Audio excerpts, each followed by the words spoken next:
There's a big crowd in here today. Well, obviously yesterday was a really tough day for me personally. It was a real tough day for Coach Pittman and his wife, Jamie. But I think we all watched the same thing here at Razorback Stadium on Saturday in front of an incredible crowd, incredible atmosphere before a national television audience against the first time playing Notre Dame. And our performance was just unacceptable. It wasn't a Razorback football performance that any of us were proud of, and that ultimately falls at the feet of the head coach. And I'd often, through his tenure here, given Coach Pittman a lot of credit for how competitive we had been in the past 6 years. And he had gotten a lot of credit for those one-score losses, but at some point in time as a director of athletics, I had to hold him accountable for those one-score losses as well. So the culmination of what happened on Saturday and then a couple more one-score losses, one at Memphis and one at Ole Miss, just felt like it was time to make a change in the leadership of our football program. I met with Chancellor Robinson and President Silveria after the game on Saturday, woke up Sunday morning with a great sense of peace that this was the right decision at the right time, heading into a bye week, made that recommendation to Chancellor Robinson. It was approved by the board.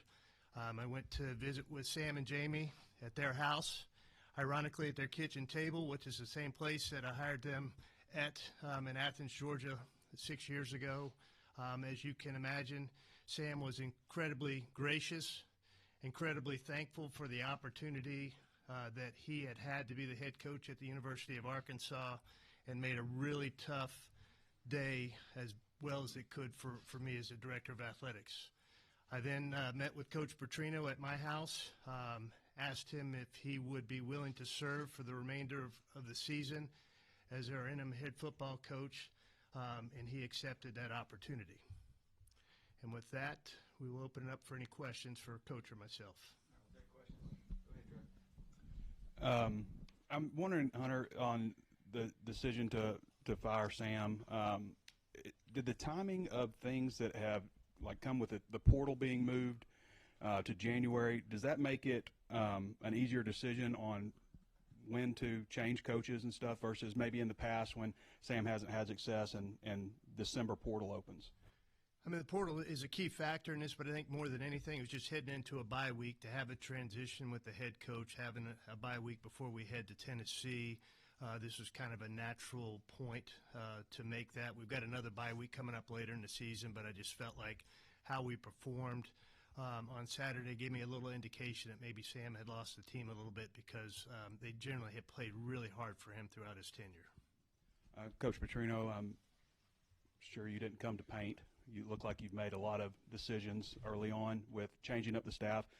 Can you talk about what went into those decisions and then also the opportunity in front of you, because I'm sure you would consider this as an audition?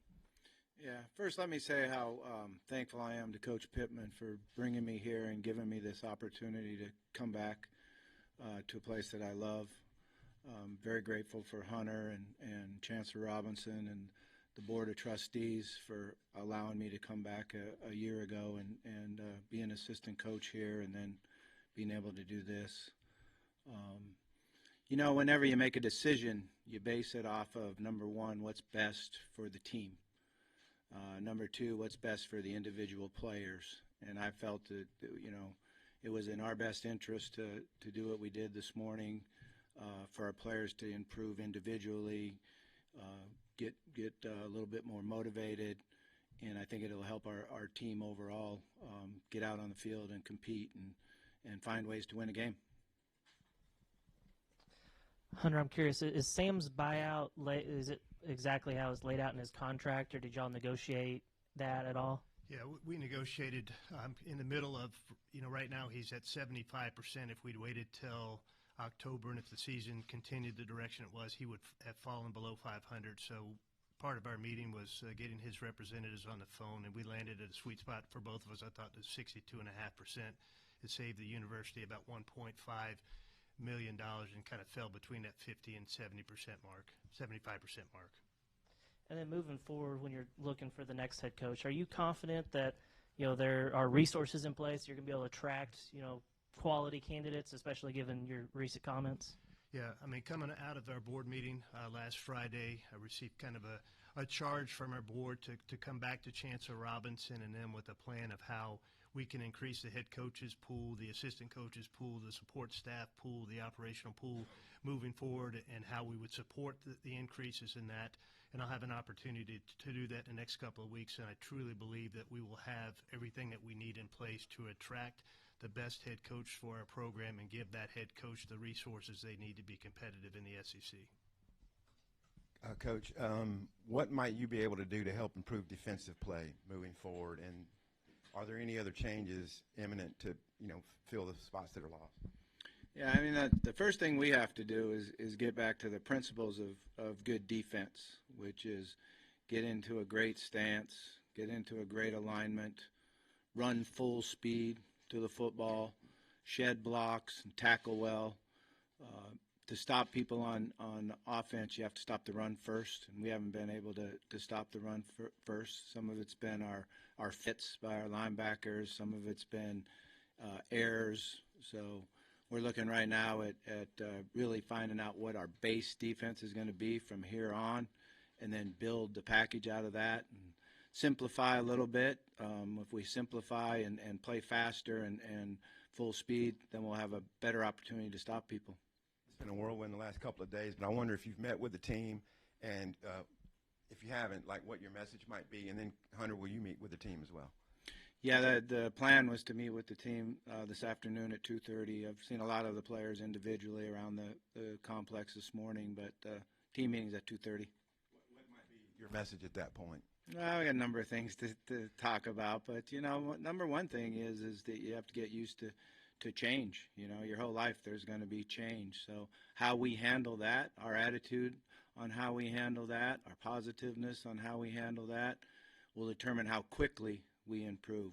We're going to improve. That'll determine how quickly we improve. And Hunter, will you have an address there too? And so many of the players on defense loved Travis Williams. Just maybe what your thoughts are there. Yeah, I will be a part of that meeting, kick off that meeting, and talk about some of my reasons behind making that change. And like Coach, we still have 7 games left in this season. I think we still have a really good football team in that locker room and have the opportunity to win moving forward. And there is going to be a change and a lot of change and adaptability by these guys, and I think that's why the bye week is really key for that, and that will be similar to what Coach is saying about change. Change is a part of life.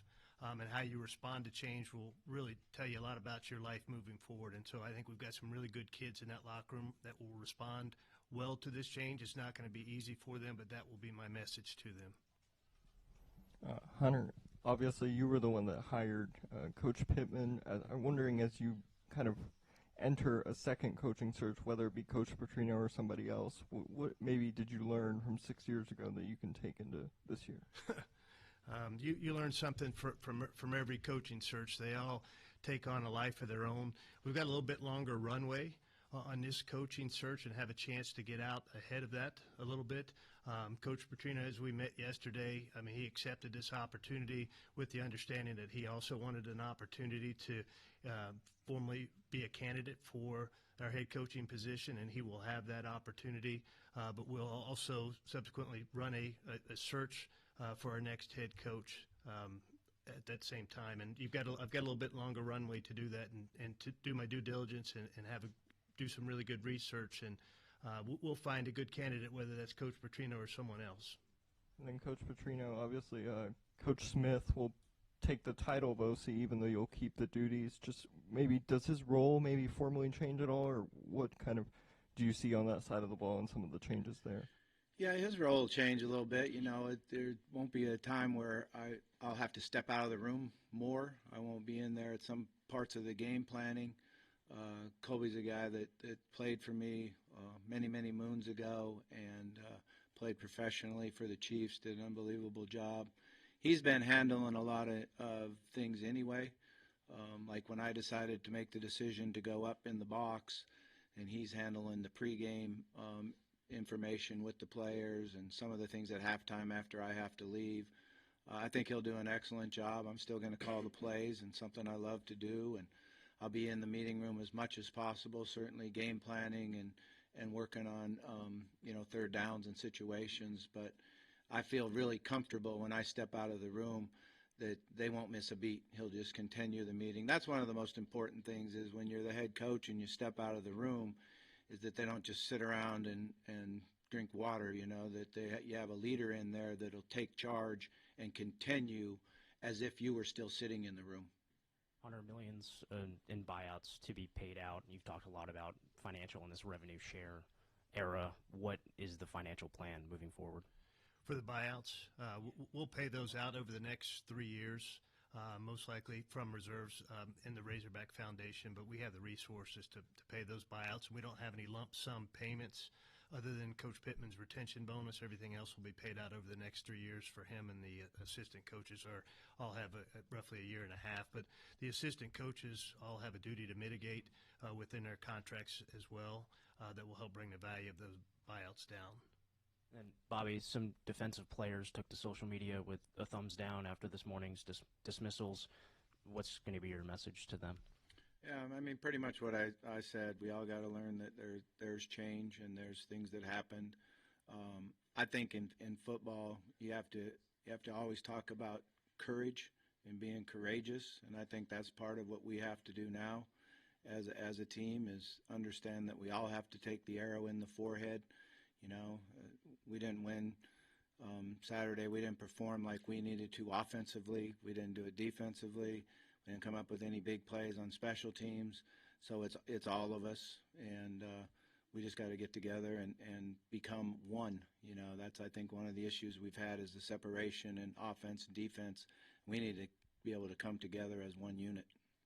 Hunter, how important is it to you and other decision makers, if at all, that a candidate has ties to either the program or the state? I think that's icing on the cake if you can make that happen. I don't think you can go in that with being one of your guiding principles in your search. I think that's something that if someone has ties to the state, that is awesome and a bonus, but I don't think you can go into the search with that being one of your guiding principles. And then, Bobby, are you considering any other staff moves, whether it be dismissals or just promotions internally? We think that there's a possibility that we might need to add somebody to the staff for one of the positions. We're looking into that and certainly going to move as quick as we possibly can, but want to make sure it's the right person. Bobby, for you, nationally, this job may not be viewed as something that's premier, but you lived it at its highest level. How special is this place whenever it's right? It's a special place. I mean, that's why I'm so fortunate that I was able to come back here. And I think that we've got to get it back to that special place where everybody in the state is behind the Hogs and everybody is proud of the Hogs. And that's our job. We got to go out on the field and give the energy and the competitive spirit and show the heart that we have in playing the game of football so everybody can be proud of us. And that's what we've got to try to do here the next 9 weeks is make sure that we can unify the state. Hunter, is a bit of a follow-up to what Matt was asking there. This is naturally a very, very expensive process. As best as you can explain, will money in any way be a factor? Absolutely, money will be a factor at some point in time because there's limited resources. But I think we saw with the hiring of Coach Calipari and what we were able to do there with him and his staff and what that's meant to our basketball program. I think we can build a similar model within reason for our football program. I think there'll be people across this state that will step up for us.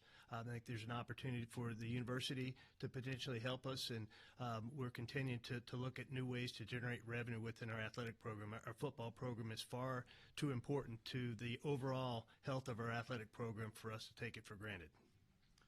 Hunter, last Friday at the Board of Trustees meeting, you tried to clarify what you had talked about at the Touchdown Club, but do you worry at all that the negative publicity that was generated by that might hurt you at all in your search? I think when we're able to put in front of prospective coaches what the financial package for our program will be moving forward, I think that will alleviate any of their concerns about that.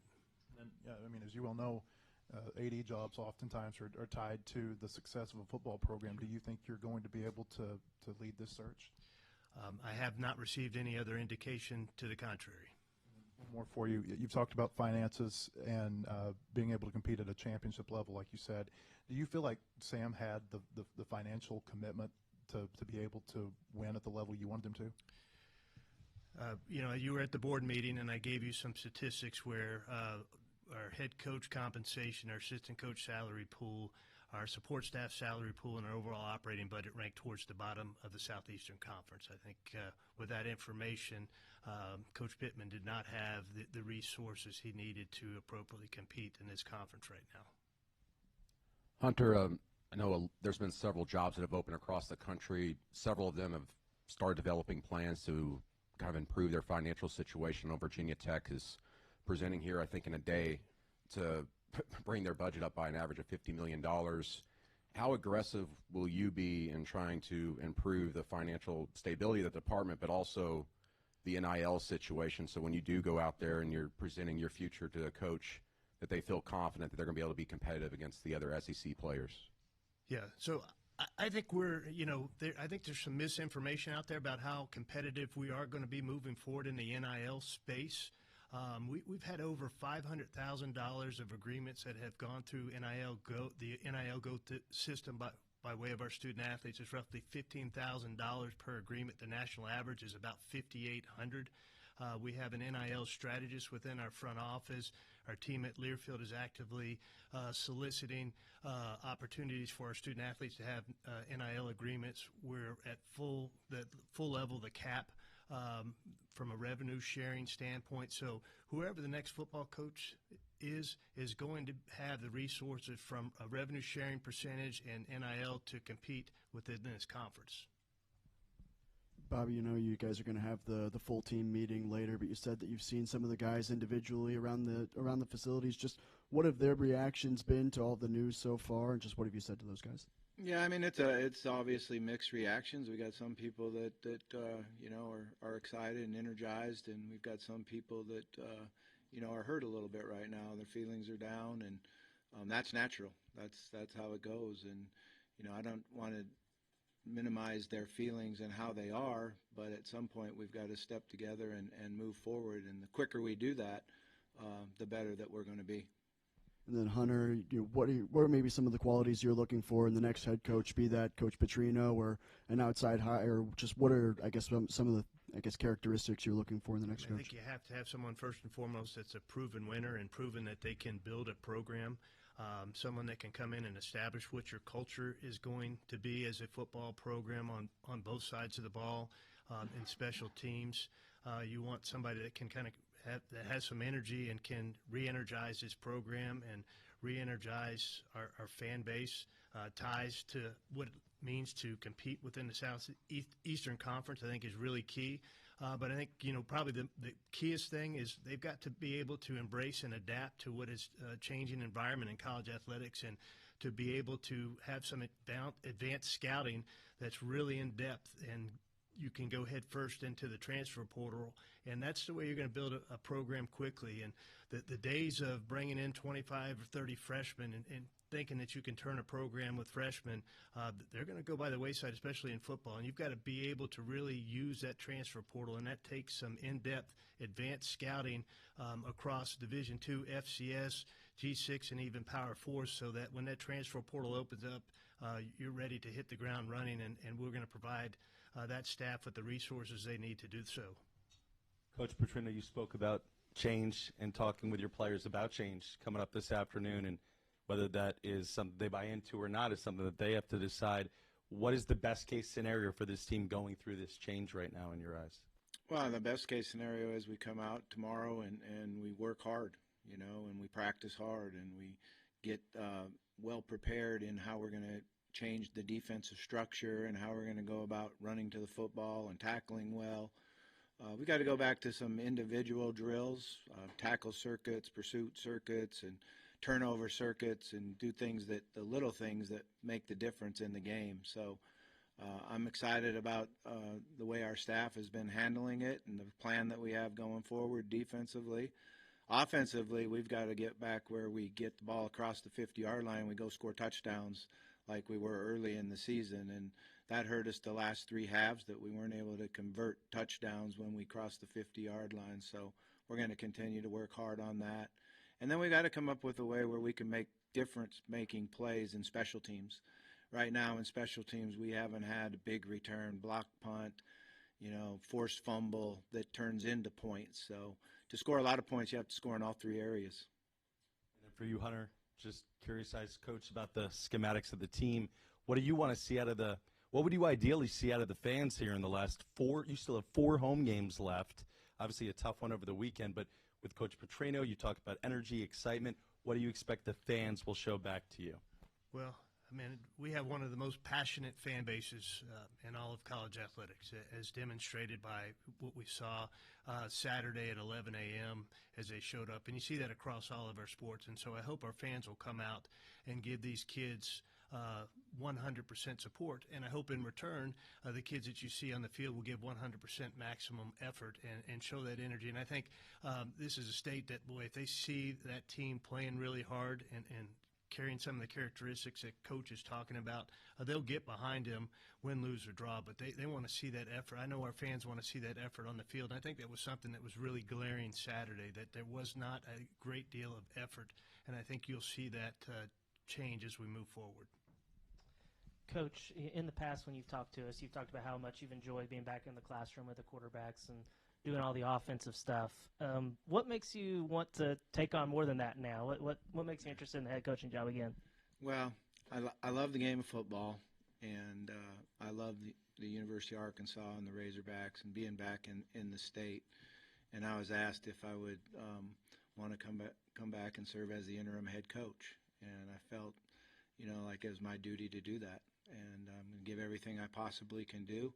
We've got a lot of areas that we need to improve on, but there's a lot of fun work ahead of us, and we're going to attack it with a positive attitude. Make it fun. We've got to make our players enjoy being in the building. We've got to make them enjoy going out on the practice field. Our coaches have to understand that we've got 9 weeks ahead of us, and how we handle those 9 weeks and how we improve and show the quality of the play on the field help determine all of our coaches' futures. So that's how we're approaching it. Hunter's also said, though, you are interested in the full-time job beyond just the interim role. Are you confident in your ability to navigate all the things Hunter just laid out with NIL, transfer portal, all that kind of stuff?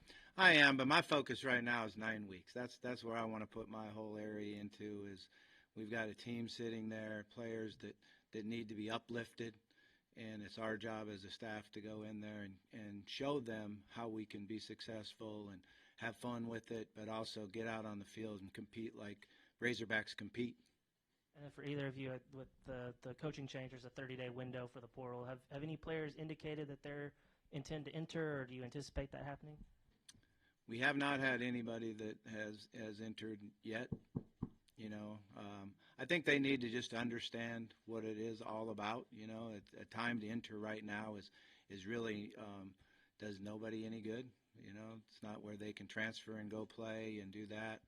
I think all the players need to understand, like the coaches, they've got 9 weeks to really brand themselves and show their quality of play on the field. Some guys will be going into the NFL, and these 9 weeks will determine how they do that, where they go in, how they're slotted. Some guys will transfer in the portal, and these 9 weeks will see how they get paid going into the portal. And then some guys will stay here, and their futures will get better and better because of how they handled these 9 weeks. Hunter, Bobby just said he's focused on these 9 weeks, but obviously in the release you guys had yesterday, he's going to be a candidate. What do you want to see from him over the next 9 weeks that can maybe elevate himself as a candidate for the full-time role at the end of the year? Yeah, I think just demonstrating just great leadership of this program, and we're in a tough spot today. Like, this first meeting is going to be really tough because there's a lot of guys in that room that are going to be disappointed with the change of Coach Pittman and the change on the defensive side of the ball. And so I just want to see dramatic improvement just in the effort of our team on both sides of the ball and how they execute. It's not about necessarily wins and losses at this point. It's not fair to evaluate him on that moving forward. Does that make sense? And I told him, I don't expect him to come in with some magic pixie dust and we're going to go 7-0 the rest of the way with the schedule that we have. But I want to see a team that is much more competitive than we were, especially on Saturday. I want to see that team Ole Miss is ranked 4th in the country this week. we're 3 weeks removed from having the ball on the 25-yard line with 2 minutes to go. They most likely were not going to stop us if we don't fumble that ball. Our season could look totally different if we push that ball in at that game. And so we got a good team in that locker room. We got to find that good team again and get them back out on the field when we head to Knoxville in 2 weeks.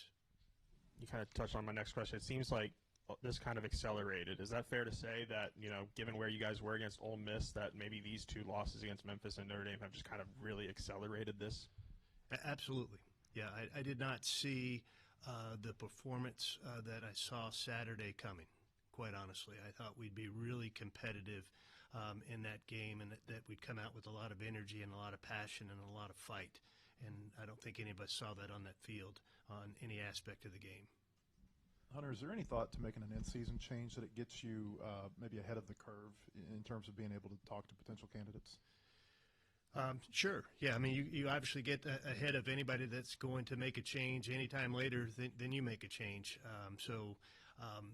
It's really sensitive because you're most likely going to be talking to coaches that have positions at other institutions, and some are going to want to talk to you or some are not going to want to talk to you during their season, and I have respect for both of that. And so you don't want to lose a candidate because they want to wait till the end of the season to have any dialogue, but you can definitely start vetting some people in advance of others. And Sam had a provision in his contract that said that he wouldn't have to mitigate after he turned 65 next year. Is that, as part of this restructure, does he have to go and try to find another job? He does not. As part of our settlement and him coming down to the 62.5%, we removed that duty to mitigate, so he does not have that clause in his contract any longer. Bobby, considering the fact that kids are going to be jumping in the portal or can jump in the portal, you've got coaches that are going to be looking for new jobs, or at least they're going to be putting out feelers. How hard will it be to get the staff and the players to just focus over these next few weeks and concentrate on games versus their future? Well, that's the challenge, and like I said, that's what when I met with the coaches this morning, that's what I told them is how we handle the next 9 weeks is going to get you a job if you have to go find a job. And if you're sitting here and working hard on football and getting your players better and getting our schemes better, then your ability to get a job when this is over with, when the 9 weeks is over with, are greatly enhanced. If you're sitting here on your phone thinking about that job from 9 weeks from now, it totally hurts them. So I think we had a good discussion about it, and the feelings are good. But we got to go do it. We got to go focus and do it. And I like the leadership that we have on offense and defense and special teams. So I think we're all on the same page right now. And for either one of y'all, Hunter, when you were talking about the advanced scouting that's going on right now, will the next coach bring in his own advanced scouting team, or is this something that you and Remy are kind of working on now, and would they possibly have a say in who the next coach could be? I think it's really determined on the next coach, but I think it's really imperative moving forward that we have an advanced scouting department that's separate from your recruiting department, that's evaluating film across this country at all levels, and whether that falls within our front office or that falls within the football office, and there's some collaboration between the two, I think that is a must-have moving forward, and that's something that we will build into our financial model.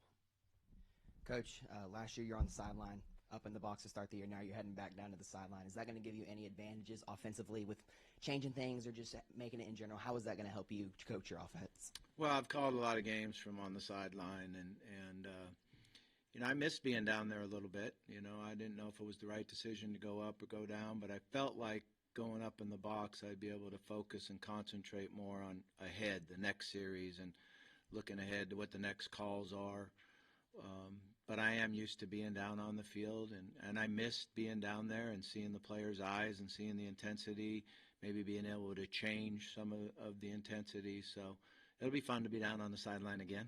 Yeah, and then we talked about how some of the defensive players were posting on social media about their disappointment in letting T-Will go. How do you kind of expect them to rally around Chris Wilson over these next few weeks? Yeah, I think we'll be able to get that done. I think initially there's feelings and emotions and reactions, which always happens in life. That's part of life.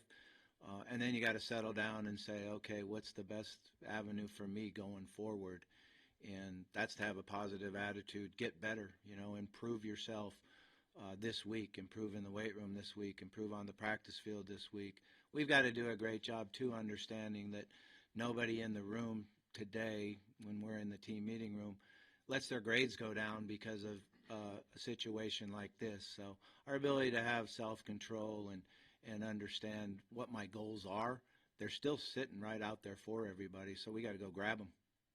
Bobby, you talked about possibly adding someone to the staff. Have you had any conversations so far with anybody about that? What do you want to have somebody come in and help you guys out? I know you said you want the right person. Is there a timeline on that?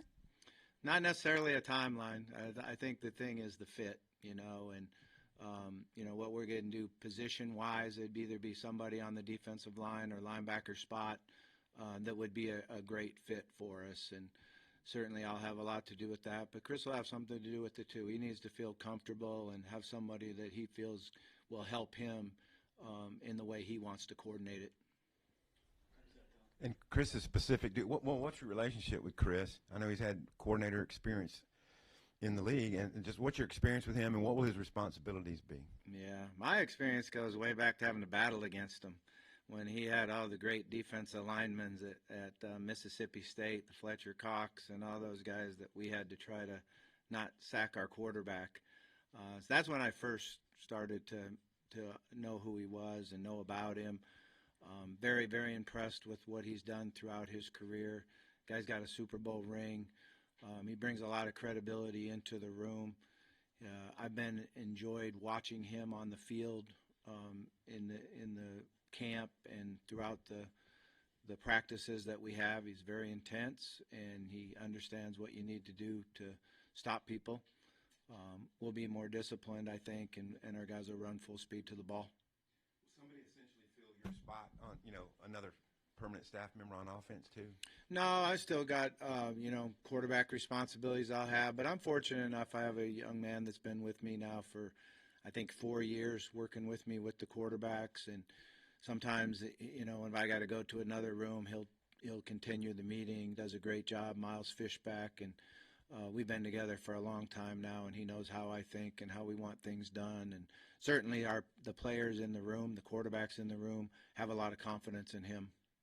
Hunter, will you go solo on the search for a period, or will you immediately get a committee or hire a firm, or what do you think? Well, the only thing I know I'm going to do for sure is I'm soliciting from search firms to assist with that, with the long runway and the confidentiality that coaches will have. I mean, working through a search firm for that just makes a lot more sense than trying to do that on your own. And so we'll use a search firm, and then Chancellor Robinson and I will visit at some point in time in the very near future about what the committee looks like. I think for confidentiality, it's always a lot better to keep it tighter. And that's the way I've usually done searches and would prefer to do searches, but Chancellor Robinson and I will visit further about what that looks like moving forward. Your message basically to fans, like, where are you headed with football? We will get our football program back to a place that everyone across this state will be proud to say that they're an Arkansas Razorback.